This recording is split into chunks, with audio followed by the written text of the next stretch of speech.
రక్షకుడైన యేసుక్రీస్తు పరిశుద్ధ నామంలో మీకు అందరికీ శుభాభివందనాలు తెలియపరుస్తున్నా. దేవుడు మిమ్మల్ని అందరినీ కూడా దీవించిన గాక.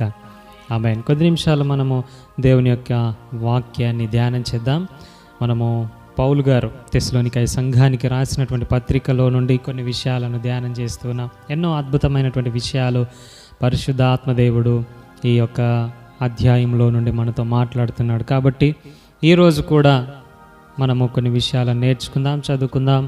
పౌలు గారు తెస్సలోనికయ సంఘానికి రాసినటువంటి మొదటి పత్రిక 4వ అధ్యాయము 3వ వచనం నుంచి 5 వచనాల వరకు చదువుకుందాం. మీరు పరిశుద్ధులగుటయే అనగా మీరు జారత్వమునకు దూరముగా ఉండుటయే దేవుని చిత్తము. మీలో ప్రతివాడును దేవుని ఎరుగని అన్యజనుల వలె కామాభిలాషయందు కాక పరిశుద్ధత యందును ఘనత యందును తన తన ఘటమును ఎట్లు కాపాడుకొనవలెనో అది ఎరిగి ఉండుటయే దేవుని చిత్తము. మనలో చాలామంది ఈ ప్రశ్న చాలాసార్లు అడిగి ఉంటారు. నేను కూడా చాలాసార్లు దేవుణ్ణి అడిగాను. నాకు పరిచయమైనటువంటి ప్రార్థనాపరులైనటువంటి ఆత్మ అభిషేకం కలిగినటువంటి దైవజనులను నేను కూడా అడిగాను. ఏంటిది ఆ ప్రశ్న అనంటే, నా పట్ల దేవుని చిత్తం ఏమిటి కదా. మీరు కూడా చాలాసార్లు అడిగి ఉంటారు, నా పట్ల దేవుని చిత్తం ఏంటిది, నా పట్ల దేవుని చిత్తం ఏంటిది అని. నేను కూడా చాలాసార్లు అడిగాను, ప్రభువా నా పట్ల నీ చిత్తం ఏమిటి. సేవకులను కూడా అడిగాను, నా పట్ల అసలు దేవుని చిత్తం ఏంటిది అర్థం కావట్లేదు.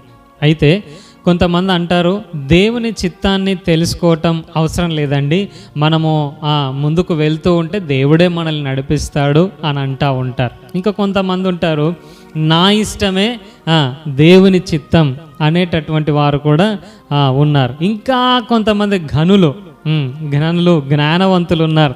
వాళ్ళు ఏమంటారనంటే, వాళ్ళు ఎలా ఉంటారు అనంటే, దేవుని చిత్తం ఇది అని తెలిసినా తమ ఇష్టానుసారంగానే ముందుకు వెళ్ళేటటువంటి ఘనులు కొంతమంది ఉంటారు. ప్రియ దేవుని బిడ్డలారా, అసలు దేవుని చిత్తం గురించి మనం ఏ టైంలో తెలుసుకుంటాం, ఎప్పుడు అడుగుతాం, ఎప్పుడు ప్రభువా నీ చిత్తం ఏమిటని అడుగుతాం చెప్పండి. సాధారణంగా మనకు దేవుని చిత్తం తెలుసుకోవాలి అని అంటే మనం ఏ సందర్భాలలో అడుగుతాం? ప్రాముఖ్యంగా పెండ్లి విషయంలో అడుగుతాం కదా. వివాహ విషయంలో ప్రభువా నీ చిత్తం ఏమిటి అనేటటువంటి విషయాన్ని మనం అడుగుతాం. సేవకులను, దేవుణ్ణి మనం అడుగుతాం, పెళ్లి విషయంలో దేవుని చిత్తం ఏమిటని. ఇంకా కొంతమంది ఉంటారు, ఉద్యోగం విషయంలో దేవుని చిత్తం ఏంది అని అడుగుతారు. అదేవిధంగా ఇంకో కొంతమంది విదేశాలకు వెళ్తూ ఉన్నప్పుడు ప్రభువా ఇది నీ చిత్తమా కాదా అని అడుగుతారు. ఇంకా కొంతమంది పరిచర్య కొరకు వెళ్ళేటప్పుడు ప్రభువా ఇది నీ చిత్తమా కాదా అని అడుగుతారు. ప్రియ దేవుని బిడ్డలారా, ఎన్ని అడిగినా, ఎలాంటి సందర్భంలో అడిగినా మనకు నచ్చిందే చేస్తూ ముందుకెళ్తూ ఉంటాం కదా. మనం ఒకటి అనుకుంటాం, మనం ఒక ఫిక్స్ అయి ఉంటాం, కానీ ప్రభువా నీ చిత్తం ఏమిటి అని అడుగుతాం కదా. మన మైండ్లో ఆల్రెడీ ఒకటి ఫిక్స్ అయి ఉంటుంది, కానీ మళ్ళీ ఇది నీ చిత్తమా కాదా అని అడుగుతూ ఉంటాం.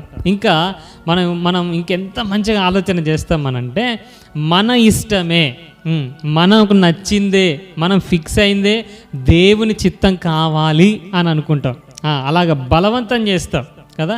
బిలాము విషయంలో మనం చూసినట్లయితే దేవుడు అన్నాడు, వచ్చిన వారితో నువ్వు వెళ్ళొద్దు, ఇశ్రాయేలు ప్రజలను శపించొద్దు అని చెప్పాడు. వచ్చిన వారికి బిలాం అన్నాడు, దేవుడు వెళ్ళొద్దు అంటున్నాడు, అయ్యా మీరు వెళ్ళిపోండి నేను రాను అని అన్నాడు. మరలా కొంతమంది వచ్చారు. కొంతమంది వచ్చినప్పుడు బిలాం ఏం చెప్పాలి? ఇంతకుముందే చెప్పాను కదా మీకు దేవుని చిత్తం కాదు, నేను రానని చెప్పాను కదా, మీరు వెళ్ళిపోండి అని చెప్పాలి. కానీ ఏం చేశాడు? మరలా వెళ్ళి ప్రభువా నీ చిత్తం ఏంటిదని అడిగాడు.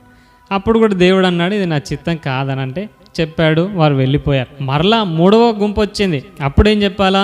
ఇప్పటికే 2 సార్లు మీకు చెప్పాను ఇది దేవుని చిత్తం కాదని, మీరు వెళ్ళొచ్చు, నేను రాను అని చెప్పాలి. కానీ ఏం చేశాడు? మరలా దేవుని దగ్గరికి వెళ్ళి ప్రభువా, మన జీవితంలో కూడా అలాంటివే ఉంటాయి కదా. ఇది దేవుని చిత్తం కాదు అని తెలిసినప్పటికీ కూడా మరలా అడుగుతాం, ప్రభువా ఇది నీ చిత్తమా కాదా. ఎందుకు? మనం ఆల్రెడీ ఒకటి ఫిక్స్ అయిపోయి ఉంటాం, మనం ఆల్రెడీ ఒకటి అనుకొని ఉంటాం, అది జరగాలి. జరిగేంత వరకు కూడా దేవుణ్ణి అడుగుతాం, ప్రభువా నీ చిత్తమా కాదా? దేవుడు అంటాడు ఇది నా చిత్తం కాదు బిడ్డ అని అంటే మరలా అడుగుతాం. ఎప్పుడు వరకు? సరేలే ఇక ఓ అని బిలాంతో అన్నాడు కదా, అప్పటి వరకు కూడా కదా. పెళ్లి విషయంలో కూడా దేవుడు అంటాడు ఈ యొక్క సంబంధం వద్దు, ఈ సంబంధం నువ్వు చేసుకోవద్దు అని అంటాడు. కానీ మరలా అడుగుతాం, ప్రభు ఇది నీ చిత్తమా కాదా? ఈ సేవకుని కాకపోతే ఇంకో సేవకుని దగ్గరికి వెళ్ళి ప్రార్థన చేయండి, ఇది దేవుని చిత్తమా కాదా? ఒక సేవకుడు చెప్తాడు ఇది దేవుని చిత్తం కాదని, అది మనకు నచ్చదు. ఎందుకు?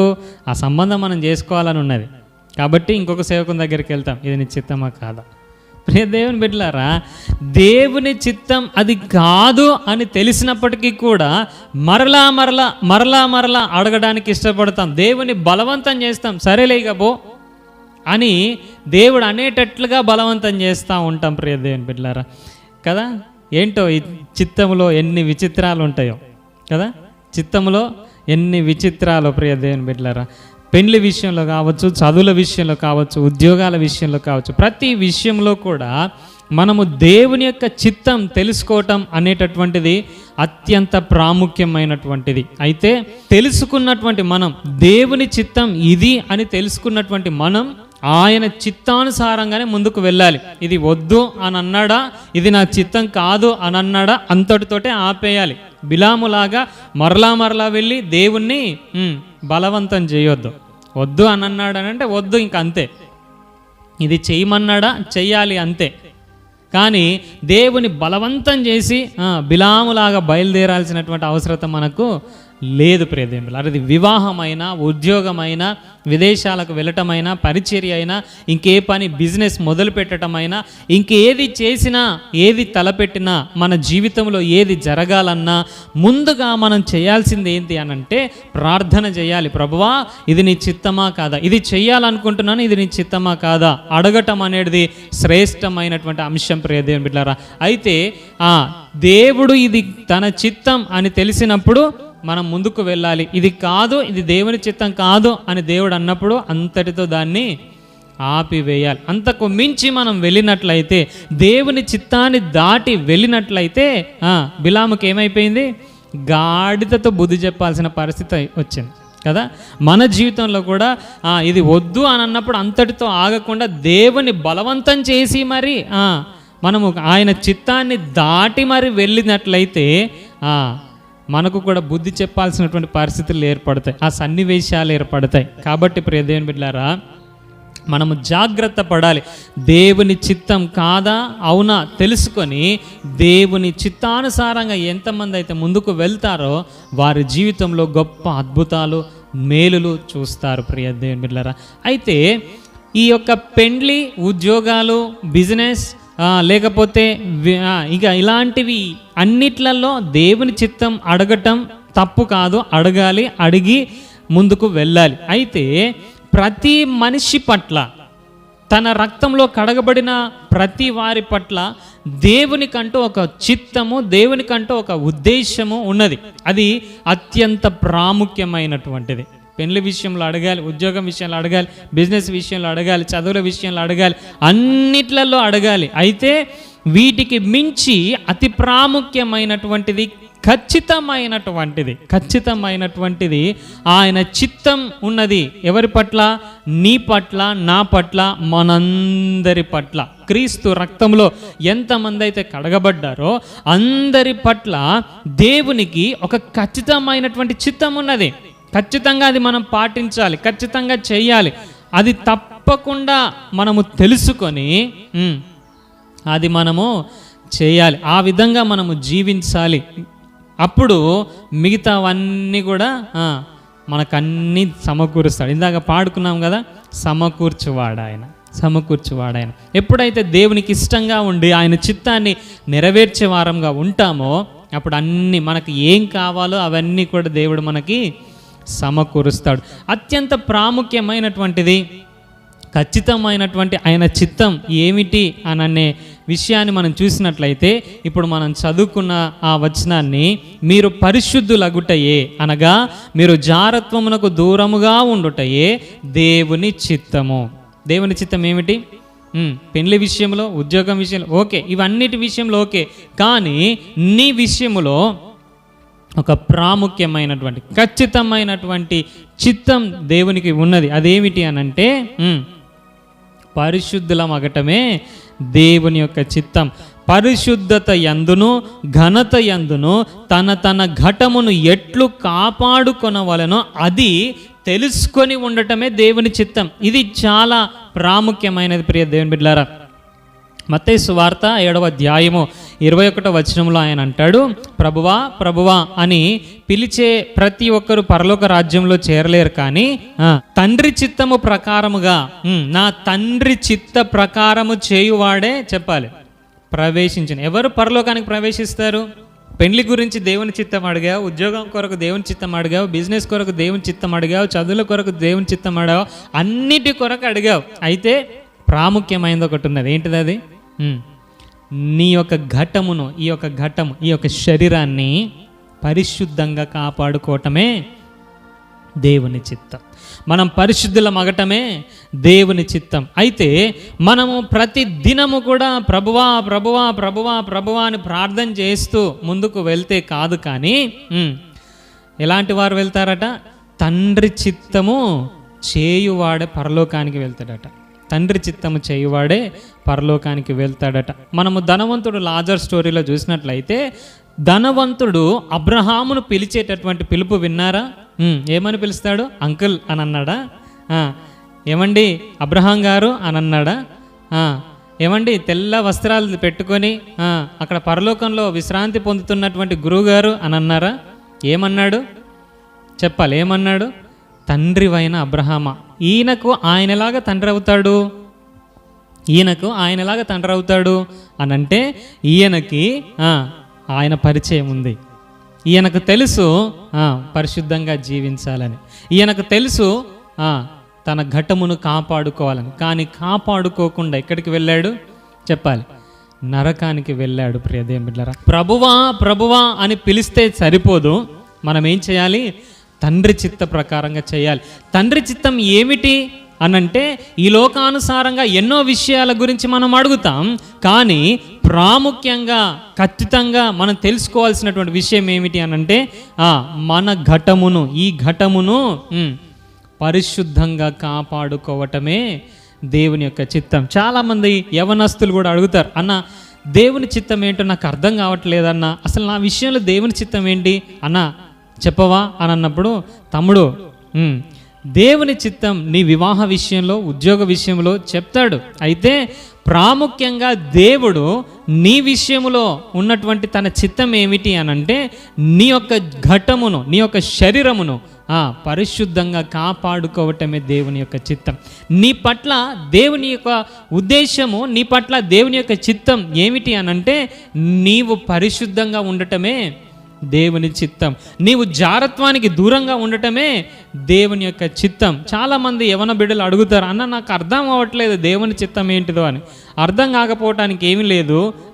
దేవుడు అన్నాడు, నీ యొక్క శరీరాన్ని, నీ యొక్క బ్రతుకును, నీ యొక్క జీవితాన్ని దేవుడు నీకిచ్చినటువంటి ఈ యొక్క ఘటమును పరిశుద్ధంగా కాపాడుకోవటమే నీ పట్ల దేవునికి ఉన్నటువంటి చిత్తం. అలాగ కాపాడుకుంటూ ముందుకు వెళ్ళావా, అది ప్రతి ఆశీర్వాదాన్ని దేవుడు నీకు అనుగ్రహిస్తాడు. ప్రియ దేవుని బిడ్డలారా, పరిశుద్ధత అనగానే మనకేమర్థమైతే చెప్పండి? పరిశుద్ధత అనగానే మనం ఎన్నో రకాలుగా ఆలోచన చేస్తాం. అయితే పరిశుద్ధత అనేటటువంటి ఆ యొక్క పదానికి అసలైనటువంటి అర్థం ఏమిటి అనంటే, ఇక్కడ మనము చదువుకున్నటువంటి లేఖన భాగాన్ని జాగ్రత్తగా గమనించినట్లయితే ఇంగ్లీష్లో ఈ విధంగా వ్రాయబడి ఉన్నది, శాంటిఫికేషన్ అని వ్రాయబడి ఉంది. పరిశుద్ధత అనేటటువంటి మాటకు శాంటిఫికేషన్ అనేటటువంటి మాట ఉపయోగించారు. ఇది గ్రీక్లో మనం చూసినట్లయితే హగియాస్మోస్, ఏంటిది చెప్పండి? హగియాస్మోస్ అనేటటువంటి పదాన్ని ఉపయోగించారు. ఈ హగియాస్మోస్ని మనము హీబ్రూలో గనక చూసినట్లయితే, పాత నిబంధన గ్రంథంలో మనం చూసినట్లయితే దానికి ఖదాష్ అనేటటువంటి పదాన్ని ఉపయోగించారు. గ్రీక్లో హగియాస్మోస్ అనేటటువంటి పదాన్ని ఉపయోగించారు. హీబ్రూలో మనం చూసినట్లయితే ఖదాష్ అనేటటువంటి పదాన్ని ఉపయోగించారు. ఈ యొక్క హగియాస్మోస్ లేకపోతే ఖదాష్ అనేటటువంటి పదానికి అసలైనటువంటి అర్థం ఏమిటి అని అంటే వేరు చేయబడటం. ఏంటి చెప్పండి? వేరు చేయబడటం, పవిత్రపరచబడటం లేదా వేరు చేయబడటం, ప్రత్యేకింపబడటం, ప్రతిష్ఠింపబడటం అనేటటువంటి పదాన్ని ఉపయోగించారు ప్రియ దేవుని బిడ్డలారా. మొట్టమొదటిగా మనము బైబిల్ గ్రంథములో ఈ యొక్క సైంటిఫికేషన్ అనేటటువంటి పదం లేకపోతే ఖదాష్ అనేటటువంటి పదాన్ని మనం ఎక్కడ చూస్తాము అని అంటే ఆదికాండము 2వ అధ్యాయము 3వ వచనంలో చూస్తాం. ఆయన అంటాడు, కాబట్టి దేవుడు ఆ 7వ దినమును ఆశీర్వదించి పరిశుద్ధపరిచెను. And God blessed the 7th day and sanctified it. Sanctification, sanctified అనేటటువంటి పదం మనము ఆదికాండం 2వ అధ్యాయం 3వ వచనంలో చూస్తాం ప్రియ దేవుని బిడ్డలారా. పరిశుద్ధత అనగానే వేరుపరచబడటం. ఏం చెప్పండి? వేరుపరచబడటం, ప్రత్యేకించబడటం లేకపోతే ప్రతిష్ఠించబడటం. 7వ దినాన్ని దేవుడు ఏం చేశాడు చెప్పండి? 6 దినాలు మీరు పనిచేయాలి అని చెప్తూ 6 దినాలంతటిని, సృష్టి అంతటిని చేశాడు. 7వ దినాన్ని ఆయన ప్రతిష్ఠించాడు, వేరు చేశాడు, ప్రత్యేకపరిచాడు. దేని కొరకు ప్రత్యేకపరిచాడు, దేని కొరకు ప్రతిష్ఠించాడు అని అంటే ఆయనను ఆరాధించటానికి, ఆయన సన్నిధానంలో మనము గడపటానికి ఆయన ప్రతిష్ఠించాడు, ప్రత్యేకించాడు, వేరుపరిచాడు. ఇంకా మనము ఈ యొక్క ప్రతిష్ఠ అనేటటువంటి విషయం గురించి ఆలోచన చేసినట్లయితే పౌలు భక్తుడు రోమా సంఘానికి రాస్తూ ఈ విషయాలని చెప్తాడు. 6వ అధ్యాయము 19వ వచనం నుంచి 23 వచనాల వరకు మనం చూసినట్లయితే ఇంతకుముందు మీరు ఎలా ఉన్నారు అని అంటే ఆ అపవిత్రతకు, అక్రమముకు మీ అవయవములను దాసులుగా అప్పగించారు. అయితే ఇప్పుడు మీరు ఏం చేయాలి అని అంటే పరిశుద్ధత కలుగుటకై మీ అవయవములను నీతికి దాసులుగా అప్పగించండి అని అంటాడు. సైంటిఫికేషన్ అనేటటువంటి పదానికి అసలైన అర్థం. ఇంతకుముందు మనం లోకంలో ఉన్నప్పుడు ఏం చేశామనంటే అపవిత్రతకు, ఇంకా అక్రమముకు, అవినీతికి, అన్యాయానికి మన దేహాన్ని అప్పగించుకున్నాం, మన అవయవములను అప్పగించుకున్నాం. ఎలాగా? అబద్ధాలు ఆడాం, చేయకూడని కార్యాలు చేశాం, మోసం చేశాం, ఇంకా దేవునికి విరుద్ధమైనటువంటి కార్యాలు చేశాం. అయితే ఇప్పుడు పౌలు భక్తుడు ఏమంటున్నాడు అని అంటే సైంటిఫికేషన్ చేసుకోండి అని అంటున్నాడు, పరిశుద్ధపరచుకోండి అని అంటున్నాడు. ఎందుకు? ఎలాగా అనంటే పరిశుద్ధత కలుగుటకై మీ అవయవములను నీతికి దాసులుగా చెప్పాలి, అప్పగించుకోవాలి, ప్రతిష్ఠించుకోవాలి, సైంటిఫికేషన్ చేసుకోవాలి, వేరు చేయబడాలి అని చెప్తా ఉన్నాడు ప్రియ దేవుని బిడ్డలారా.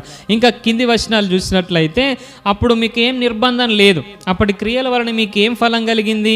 వాటి అంతం నరకమే కదా, మరణమే కదా. దాని వలన మీరు ఇప్పుడు సిగ్గుపడుచున్నారు కదా. అయితే ఇప్పుడు పాపము నుండి విమోచింపబడి దేవునికి దాసులైనందున పరిశుద్ధత కలుగుట ఏమి ఫలమో దాని అంతము చెప్పండి, నిత్య జీవము. ప్రభువా ప్రభువా అని పిలిచిన వాడు కాదు, తనను తాను ఎవరైతే ప్రత్యేకపరుచుకుంటారో, ఎవరైతే ప్రతిష్ఠించుకుంటారో, ఎవరైతే సైంటిఫికేషన్ చేసుకుంటారో, పరిశుద్ధత కలిగి జీవిస్తారో వారికే పరలోకం, దాని అంతం నిత్య జీవం అని ఇక్కడ వాక్యం సెలవిస్తుంది ప్రియ దేవుని బిడ్డలారా.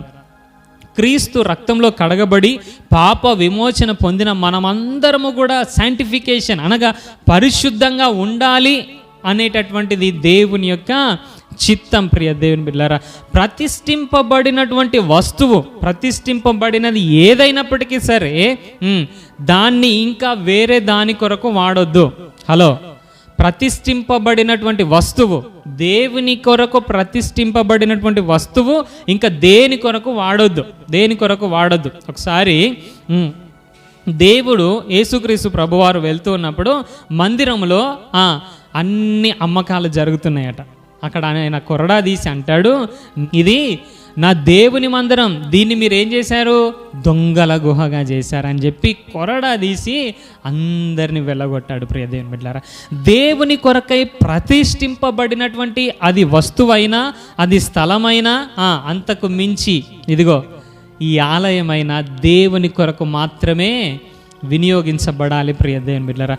దేవుని కొరకు ప్రతిష్ఠింపబడినటువంటి మన అవయవములను దుర్నీతి కొరకై, అవినీతి కొరకై, అక్రమము కొరకై, అపరిశుద్ధత కొరకై, అపవిత్రత కొరకై ఎన్నడూ కూడా వినియోగించటానికి వీలు లేదు ప్రియ దేవుని బిడ్డలారా, వీలు లేదు. యాజకుని యొక్క కుమారులు ఉన్నారు, వారు ఏం చేశారనంటే ప్రతిష్ఠితమైనటువంటి ఆవరణములో అన్య అగ్ని తీసుకొచ్చినప్పుడు వాళ్ళు చనిపోయారు. ప్రతిష్ఠితమైనటువంటి నీ దేహం, ప్రతిష్ఠించబడినటువంటి నీ అవయవములు ఇంకా వేరే దానికి ఉపయోగించిన దేవుని ఉగ్రతకు గురవుతాము. ప్రతిష్ఠింపబడినటువంటి ఈ యొక్క దేహములోనికి అన్య అగ్ని, అపవిత్రత ఇంకా ఎలాంటిది వచ్చినా కూడా దేవుని ఉగ్రతకు గురవుతాం ప్రియ దేవుని బిడ్డలారా. అందుకే ఆయన అంటాడు, నా ఆలయమును పాడు చేసిన వానికి నేను పాడు చేస్తానని అన్నాడు. ఆయన ఏమన్నాడు? దేవుని మందిరాన్ని ఎవరైతే పాడు చేస్తారో ఆయన వాడిని పాడు చేస్తాడట. దేవుని మందిరం ఏంటి చెప్పండి? ఇదిగో ఇక్కడ కనబడుతుంది కదండి, ఇదే దేవుని మందిరం. మెదక్లో కనబడుతుంది కదండి, అది అత్యున్నతమైనటువంటి మందిరం కాదు ప్రియ దేవుని బిడ్డలారా.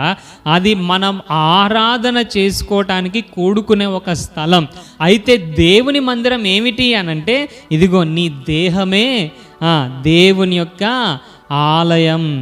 దేవుడు అన్నాడు కదా, మీ దేహమే దేవుని ఆలయం ఉన్నదని మీరు ఎరగరా? ఇది దేవుని యొక్క ఆలయం, దేవుని కొరకు ప్రతిష్ఠింపబడినటువంటి ఆలయం. ఈ ఆలయములో ఏ అపవిత్రత రావడానికి వీల్లేదు. ఈ ఆలయములో ఏ అన్య అగ్ని రావడానికి వీల్లేదు, ఏ అక్రమం రావడానికి వీల్లేదు. ఈ ఆలయం ఇంకా దేనితో కలవడానికి వీలు లేదు. ఏ అపవిత్రత జోలికి వెళ్ళటానికి వీలు లేదు ప్రియ దేవుని బిడ్డలారా. నీవు గనక దేవుని ఆలయాన్ని పాడు చేస్తే దేవుడు నిన్ను పాడు చేస్తాడు. లోకంలో నుండి మిమ్మల్ని వేరుపరిచానని అన్నాడు, ప్రత్యేకపరిచానని అన్నాడు, ప్రతిష్ఠ చేశాను అని అన్నాడు. ఈ ప్రతిష్ఠితమైనటువంటిది, ఈ ప్రత్యేకమైనటువంటిది ఇంకొక దాని కొరకు వినియోగించడానికి వీలు లేదు ప్రియ దేవుని బిడ్డలారా. నీవు నేను పరిశుద్ధంగా జీవించాలి అనేటటువంటిది ఆయన చిత్తం మాత్రమే కాదు, ఇది ఆయన ఆజ్ఞ. హలో, దేవుడు మనతో అన్నాడు, నీవు పరిశుద్ధంగా ఉండటమే దేవుని యొక్క చిత్తమని. అయితే కేవలం ఇది చిత్తం మాత్రమే కాదు, ఇది ఆజ్ఞ. ఆజ్ఞను అతిక్రమిస్తే చెప్పాలి, పాపం వలన వచ్చే జీతం మరణం. ఆయన ఆజ్ఞ ఏంటిది అని అంటే లేవియా కాండంలో మనం చూస్తాం, 19వ అధ్యాయం 2వ వచనంలో మీరు పరిశుద్ధులై ఉండవలెను. మీరు పరిశుద్ధులై ఉంటే ఉండండి అని అన్నాడా? లేకపోతే పరిశుద్ధులై ఉంటే ఉండొచ్చు లేకపోతే లేదండి అని అన్నాడా? లేదు, మీరు పరిశుద్ధులై ఉండండి. ఎందుకు అనంటే మీ దేవుడనైన నేను యెహోవానగు నేను పరిశుద్ధుడనై ఉన్నాను. ఎన్నోసార్లు ఈ మాట రిపీట్ అయింది బైబిల్ గ్రంథంలో. నేను పరిశుద్ధుడని కనుక మీరు పరిశుద్ధులై ఉండాలి, నేను పరిశుద్ధుడని కనుక మీరు పరిశుద్ధులై ఉండాలని. ప్రియ దేవుని బిడ్డలారా, ఇది దేవుని యొక్క ఆజ్ఞ. దేవుని చిత్తం మాత్రమే కాదు, దేవుని యొక్క ఆజ్ఞ. కొన్నిసార్లు దేవుని చిత్తానికి వ్యతిరేకంగా మనం నడుస్తాం, దేవుని చిత్తాన్ని పక్కకు పెట్టేసి మన సొంత ఇష్టానుసారంగా నడుస్తాం. అయితే అప్పుడు దేవుడు కొన్నిసార్లు కనికరిస్తాడేమో, కానీ దేవుని ఆజ్ఞను మీరితే అది పాపం వలన మనకు వచ్చే జీతం మరణం. ప్రియ దేవుని బిడ్డలారా, ఈ దినాలలో మనము సమాజంలో చూసినట్లయితే ఎంత భయంకరమైనటువంటి పరిస్థితులు కనబడుతున్నాయో కదా. చిన్న విషయాలకే హత్యలు చేసేస్తున్నారు. ఎందుకు? చిన్న విషయాలే, అసలు దాని గురించి మాట్లాడుకుంటే సరిపోతుంది, కానీ హత్యల దాకా వెళ్తున్నారు. ఇంకా ఎలాగానంటే త్రాగుడు, డ్రగ్స్, చిన్న పిల్లలు, యవ్వన బిడ్డలు తమ జీవితాలను, తమ దేహాలను దేవుని కొరకు ప్రతిష్ఠితంగా వాడాల్సినటువంటి ఈ యొక్క దేహాలను మద్యపానంతో నింపుతున్నారు, డ్రగ్స్తో నింపుతున్నారు. త్రాగుడు, సైబర్ నేరాలు, మనిషిని పాడు చేసే భయంకరమైనటువంటి కార్యాలు ఈ దినాలలో మనం చూస్తూ ఉన్నాం. అంతేకాదు వ్యభిచారం, అక్రమ సంబంధాలు, సహజీవనాలు. ప్రియ దేవుని బిడ్డలారా, పెండ్లికి ముందే దేవుడు అన్నాడు, చెప్పాలి, హెబ్రీలకు రాసిన గ్రంథంలో మనం చూస్తాం కదా, హెబ్రీలకు రాసినటువంటి పత్రికలో దేవుడు ఏమన్నాడు? వివాహము, చెప్పాలి, మనకందరికి తెలుసు కదా, అన్ని విషయములలో ఘనమైనది. మన పెళ్లి కార్డులు వేసుకుంటాం కదా. ప్రియ దేవుని బిడ్డలారా, దేవుని వాక్యం అలా లేదు.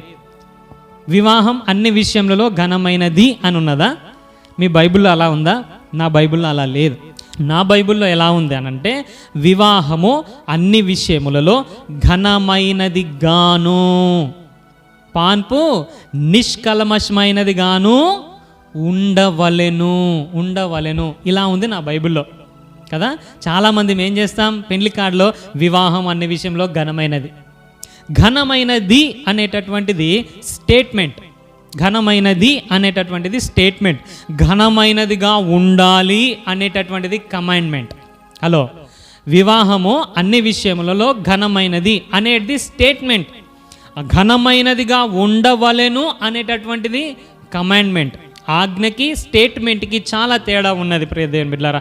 ఘనమైనదిగా ఉండాలి అని అంటే ఘనమైనదిగా ఉండేటట్లుగా మనం చూసుకోవాలి, ఆ ఆజ్ఞను మనము పాటించాలి. ఆ వచనాన్ని అంతటితోనే వదిలేస్తాం, కిందిది మర్చిపోతారు ప్రియ దేవుని బిడ్డలారా, కిందిది మర్చిపోతాం. అందుకే ఈ సమాజంలో చాలా భయంకరమైనటువంటి కార్యాలు జరుగుతున్నాయి. దేవుడు అన్నాడు వివాహము ఆ యొక్క దాంపత్య జీవితం పవిత్రంగా ఉండాలని. కానీ నేటి దినాలలో చూసినట్లయితే వివాహం కాకముందే సహజీవనాలు చేస్తూ ఉన్నారు. ఒకవేళ నచ్చితే పెళ్లి చేసుకుంటున్నారు. ఎంత దౌర్భాగ్యమైనటువంటి పరిస్థితి కదా. వివాహానికి ముందే దేవుడు అన్నాడు వివాహము తర్వాత నీ దాంపత్య జీవితం బాగుండాలని. కానీ నేటి దినాలలో వివాహానికి ముందే సహజీవనాలు చేస్తూ ఉన్నారు. అదేవిధంగా వ్యభిచారం, అక్రమ సంబంధాలు, వివాహం తర్వాత అక్రమ సంబంధాలు పెట్టుకుంటున్నటువంటి వారు చాలామంది ఉన్నారు ప్రియ దేవుని బిడ్డలారా. భార్యకు తెలియకుండా భర్త, భర్తకు తెలియకుండా భార్య. దేవుడు అన్నాడు ఈ యొక్క దాంపత్య జీవితం అనేటటువంటిది చాలా పవిత్రంగా ఉండాలి. పాన్పు అనేటటువంటిది నిష్కల్మషమైనదిగా ఉండాలి అనేటటువంటి ఆజ్ఞను దేవుడిస్తే అక్రమ సంబంధాల వలన జీవితాలను నాశనం చేసుకుంటున్నటువంటి వారు చాలామంది ఉన్నారు. తమ దేహాలను, దేవుని ఆలయమైన ఈ దేహాలను పాడు చేసుకుంటున్నటువంటి వారు ఉన్నారు. ఈ మాట చెప్పటానికి లేకపోతే దీని గురించి బోధించడానికి సిగ్గుపడతారు కదా. వివాహం అన్ని విషయంలో ఘనమైనది అని మాత్రమే చెప్తాం, కానీ రెండవ మాట చదవటానికి ఇష్టపడరు, సిగ్గుపడతారు. దేవుని బిడ్డలారా, మన భారతదేశంలో ఉన్నటువంటి పరిస్థితి ఎలాంటిది అని అంటే ఈ దాంపత్య జీవితం గురించి లేకపోతే ఈ యొక్క వైవాహిక జీవితం గురించి మాట్లాడడానికి ఇష్టపడరు. కానీ విచిత్రం ఏమిటి అని అంటే భారతదేశంలో HIV కేసులు చాలా ఎక్కువగా ఉన్నాయి. దాంపత్య జీవితం గురించి మాట్లాడడానికి సిగ్గుపడతాం, కానీ అక్రమ సంబంధాలు ఎక్కువ ఉన్నాయి. దాంపత్య జీవితం గురించి మాట్లాడడానికి సిగ్గుపడతాం, కానీ అక్రమ సంబంధాల వలన హత్యలు జరుగుతున్నటువంటి పరిస్థితి భారతదేశంలో ఎక్కువగా ఉన్నది ప్రియ దేవుని బిడ్డలారా. మొన్నటికి మొన్న ఒక ఆవిడ అక్రమ సంబంధం పెట్టుకొని తన భర్తను చంపి డ్రమ్ములో పాతి పెట్టినటువంటి పరిస్థితి. మొన్నటికి మొన్న ఒక ఆవిడ ఒక అబ్బాయితో ఎంగేజ్మెంట్ అయిన తర్వాత ఆ కొండ మీదకి తీసుకొని వెళ్ళి ఆ అబ్బాయిని తోసేసినటువంటి పరిస్థితి, చంపినటువంటి పరిస్థితి. ఒక ఆవిడ నది దగ్గరికి వెళ్ళి ఆ అబ్బాయిని తోసివేసినటువంటి పరిస్థితి. చూడండి, ఏంటిది అనంటే వివాహేతర సంబంధం, పెళ్ళికి ముందే ఇంకొక అబ్బాయితో సంబంధం. ప్రియ దేవుని బిడ్డలారా, సమాజం ఎటు వెళ్తుంది? దేవుడు అన్నాడు పరిశుద్ధత యందు నీ ఘటమును కాపాడుకోవటమే దేవుని చిత్తం. నేను పరిశుద్ధిని కనుక మీరు పరిశుద్ధులగుటయే దేవుని యొక్క చిత్తం అని అన్నాడు. అయితే ఈరోజు సంబంధాలు చాలా భయంకరంగా ఉన్నాయి ప్రియ దేవుని బిడ్డలారా. అక్రమ సంబంధాల వల్ల అనేక జీవితాలు నాశనం అవుతున్నాయి, అనేక మందిని చంపేస్తున్నారు, పసిపిల్లలను చంపుతున్నారని అక్రమ సంబంధాలు పెట్టుకొని. మొన్నటి దినం ఒక న్యూస్ చూస్తే ఒక ఆవిడ అక్రమ సంబంధం పెట్టుకొని తన కుమారుని చంపేసింది. అక్రమ సంబంధం పెట్టుకొని ఎంతో భయంకరమైనటువంటి ఆ యొక్క విషయాలను మనం చూస్తాం. ఎంతో హత్యలు, ఆత్మహత్యలు కదా, భయంకరమైనటువంటి విషయాలను చూస్తూ ఉన్నాం ప్రియ దేవుని బిడ్డలారా. మనిషిని పాడు చేసేటటువంటి భయంకరమైనటువంటి విషయాలు. ఆదికాండం 6వ అధ్యాయంలో మనం చూసినట్లయితే అక్కడ దేవుడు బాధతో, దుఃఖముతో చెప్పినటువంటి మాట ఏంటో తెలుసా? మనలను చేసినందుకు, మనుషులను చేసినందుకు ఆయన హృదయంలో నొచ్చుకున్నాడట. ఎంత దారుణమైనటువంటి పరిస్థితి కదా. తన పోలికలో చేసుకున్నటువంటి వ్యక్తి తనను ఆరాధించాలి, తనలాగా జీవించాలని దేవుడు ఆశపడితే అపవాదికి బానిస అయిపోయి, లోకానికి బానిస అయిపోయి, ఆ యొక్క పద్ధతులకు బానిస అయిపోయి ఇష్టానుసారంగా జీవిస్తూ దేవుడు హృదయములో నొచ్చుకునే విధంగా ప్రవర్తిస్తున్నటువంటి పరిస్థితిని మనం చూస్తూ ఉన్నాం. నోవాహు దినములు, లోతు దినములు జ్ఞాపకం చేసుకోండి, అలాగే ఉంటాయి చివరి దినాలని అన్నాడు. నోవాహు దినములలో జలప్రలయం ఎందుకు వచ్చింది? మనుషుల అక్రమము కదా, మనుషుల పాపం కదా. ప్రియ దేవుని బిడ్డలారా, అంత్య దినాలు అలాగే ఉంటాయి అని అన్నాడు. అందుకే దేవుడు ఈరోజు మనల్ని హెచ్చరిస్తూ ఉన్నాడు, పరిశుద్ధత కొరకు నీ ఘటాన్ని కాపాడుకోవటమే దేవుని చిత్తం అని అన్నాడు. యోబు గారు ఒక మాట అంటాడు. 31వ అధ్యాయము 1వ వచనం 2వ వచనంలో చూసినట్లయితే చిత్రం అనిపిస్తుంది. నేను నా కన్నులతో నిబంధన చేసుకొంటిని, కన్యకను నేను ఎలాగూ చూచుదును అని అంటాడు. కన్యకను నేను ఎలాగ చూస్తున్నాను చెప్తూ, అలాగూ చేసిన యెడల పరముననున్న దేవుని ఆజ్ఞ ఏమగును అని అన్నాడు. ఇప్పటి వరకు బాగుంది. అవును, దేవుడు ఆజ్ఞాపించాడు, నువ్వు అక్రమం అపవిత్రత అనేటటువంటిది నీ కళ్ళకు రావద్దు అని. అప్పటి వరకు బాగుంది. దేవుని ఆజ్ఞ ఏమవుతుంది, నేను ఒకవేళ ఆ అపవిత్రమైన చూపులు చూస్తే అని అన్నాడు. ఇంకా కింది లైన్లో అని అంటాడు, ఉన్నత స్థలముననున్న సర్వశక్తుని యొక్క స్వాస్థ్యం ఏమగునని అన్నాడు. దీనికి అర్థం ఏమిటో ఒకసారి మీరు చెప్పాలి. దేవుని ఆజ్ఞ ఏమవుతుంది, ఆజ్ఞను మీరినోళ్ళం అవుతాం మనం ఎప్పుడు అపవిత్రత చూపులు చూసినప్పుడు. అయితే ఇక్కడ అంటాడు, ఉన్నత స్థలముననున్న సర్వశక్తిని స్వాస్థ్యం ఏమగునని అన్నాడు. ఆజ్ఞ మనము పాటించకుండా తప్పిపోతాం, స్వాస్థ్యం గురించి ఎందుకు మాట్లాడుతున్నాడు ఒకసారి ఆలోచన చేయ. దేవుని బిడ్డలారా, పౌలు గారు ఎఫెసీ సంఘానికి రాస్తూ 5వ అధ్యాయం 3వ వచనం నుంచి కింది వచనాలలో అంటాడు, మీలో జారత్వముకే కానీ ఏ విధమైన అపవిత్రతకే కానీ లోభత్వానికే కానీ వీటి పేరు కూడా ఎత్తొద్దట, వీటి పేరు కూడా ఎత్తొద్దు, ఇదే పరిశుద్ధులకు తగినది అని అంటాడు. ప్రియ దేవుని బిడ్డలారా, బూతులు కావచ్చు, పోకిరి మాటలు కావచ్చు, సరసోక్తులు కావచ్చు, ఇలాంటివి ఏవి చేయొద్దు ప్రియ దేవుని బిడ్డలారా. ఒక వ్యభిచారం అనేటటువంటిది, అక్రమ సంబంధం అనేటటువంటిదే కాదు, త్రాగుడైనా దొంగతనమైనా ఇక్కడ రాస్తాడు, లోభత్వం కానీ జారత్వము కానీ అపవిత్రత కానీ విగ్రహారాధన కానీ సరసోక్తులు కానీ పోకిరి మాటలు బూతులు ఇవేవి కూడా మనకు తగినవి కావు. వీటన్నిటిని విసర్జించి మనము మన ఘటాన్ని పరిశుద్ధంగా కాపాడుకోవాలి. అదేవిధంగా కొలస్సీలకు రాసినటువంటి పత్రిక 3వ అధ్యాయం 5 నుంచి 8 వచనాల్లో కూడా చూసినట్లయితే, భూమి మీద మీ అవయవములను అనగా ఈ ఘటాన్ని జారత్వమును, అపవిత్రత, కామాతురత, దురాశ, విగ్రహారాధన, ధనాపేక్ష వీటన్నిటిని కూడా చంపివేయాలని అంటాడు.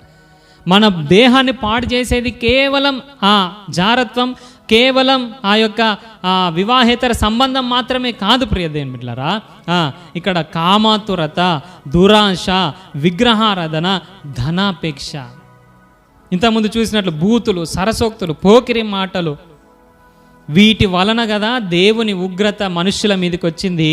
వీటిని మీరు విసర్జించాలి అని అంటాడు. అదేవిధంగా కోపము, ఆగ్రహము, దుష్టత్వము, దూషణ, బూతులు వీటిని విసర్జించాలి అని అంటాడు. ప్రియ దేవుని బిడ్డలారా, ఈ ఉదయకాల సమయంలో ఒకసారి మనల్ని మనం పరీక్షించుకోవాలి. మన ఘటాన్ని పాడు చేసేటటువంటిది ఏది ఉన్నది? బూతుల, ధనాపేక్షణ, విగ్రహారాధన, దురాశన, పోకిరి మాటల, సరసోక్తుల, ఏది ఉన్నది? ఒకసారి ఆలోచన చేయాలి ప్రియ దేవుని బిడ్డలారా. ఈ ఘటాన్ని పాడు చేసేది ఏది మనలో ఉన్నా మనము దేవుని రాజ్యములో చేరలేము. కాబట్టి ప్రియ దేవుని బిడ్డలారా, ఈరోజు దేవుని చిత్తం ఏమిటి అని అడుగుతున్నావు కదా. నీ విషయంలో దేవుని చిత్తం ఒకటే, పరిశుద్ధంగా నీవు జీవించటం, పరిశుద్ధంగా ఈ ఘటాన్ని కాపాడుకోవటమే దేవుని యొక్క చిత్తం. కాబట్టి దేవుని చిత్తం తెలుసుకున్నటువంటి మనం అలాగూ చేయకపోతే దేవుని ఉగ్రత వారి మీదకి వచ్చిందట, అవిధేయులైనటువంటి వారి మీదకి వచ్చిందట. ఈరోజు దేవుని చిత్తాన్ని తెలుసుకున్నటువంటి నీవు అలాగూ చేయకుండా ఉంటే దేవుని ఉగ్రతకు గురవుతావు, పరలోకానికి చేరలేవు. కాబట్టి ప్రార్థన చేసుకుందాం విన్న వాక్యాన్ని బట్టి.